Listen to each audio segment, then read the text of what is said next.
आप जितने भी दरबार के रजवाड़े हैं ना, उनके आगे वो दिखते हैं रावत। रावत का मतलब होता है बहादुर। वो बहादुर कौम जिसने देश के लिए अपने प्राणों की आहुति लगा दी और उन महादेवों ने इस देश की रक्षा और अपनी अस्मिता के लिए जौहर की ज्वाला को स्वीकार कर लिया, लेकिन अधीनता उन्होंने स्वीकार नहीं की। ऐसी रावत समाज की जो कौम है वो पृथ्वीराज चौहान के आप वंशज हो।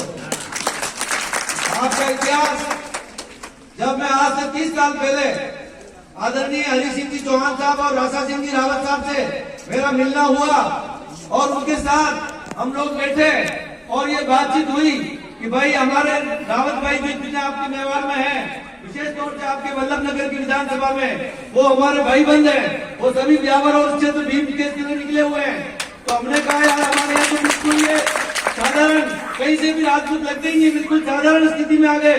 तो देश काल और परिस्थिति में आप लोगों ने संघर्ष करके इस क्षेत्र में आकर के अपना एक मुकाम हासिल किया और पुनः जब आपको इस चीज का स्मरण कराया गया कि आप वास्तव में पृथ्वीराज चौहान के वंशज हैं, तब माननीय भैरू सिंह जी शेखावत ने एक आदेश जारी किया कि जो भी मीणा समाज से हटकर कर वो राजपूत या रावत लगाना चाहता अपने खातेदारी में, उसको अधिकार दिया भैरू सिंह जी शेखावत ने और यहाँ के तमाम भाइयों के खाते में रावत दर्ज हुआ।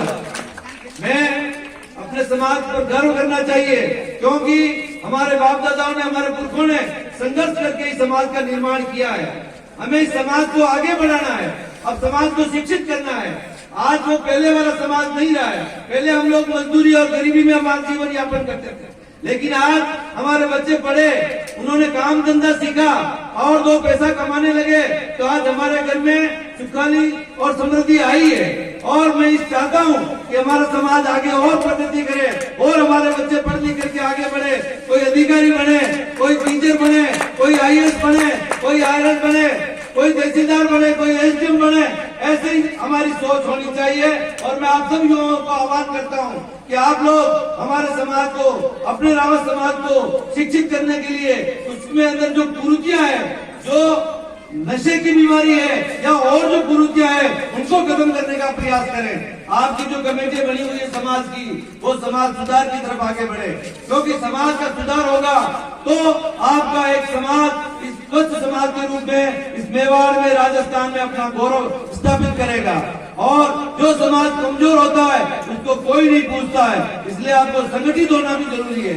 आपका समाज संगठित होगा तो राजनेता भी आपके पीछे पीछे घूमेंगे।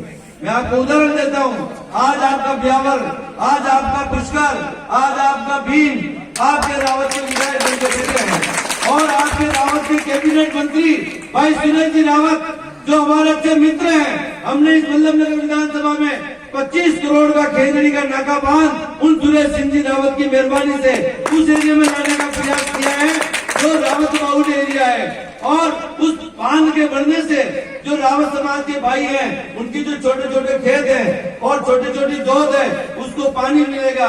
वहाँ पर वो अपना बकरी पालन, दूध व्यवसाय और खेती बाड़ी करके अपने को समृद्ध करने का प्रयास करेंगे।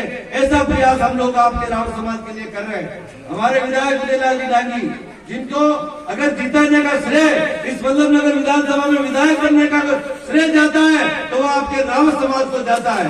रावत समाज ने एक मुश्त भारतीय जनता पार्टी के प्रत्याशी उदयलाल जी डांगी को वोट देकर के विजयी बनाया।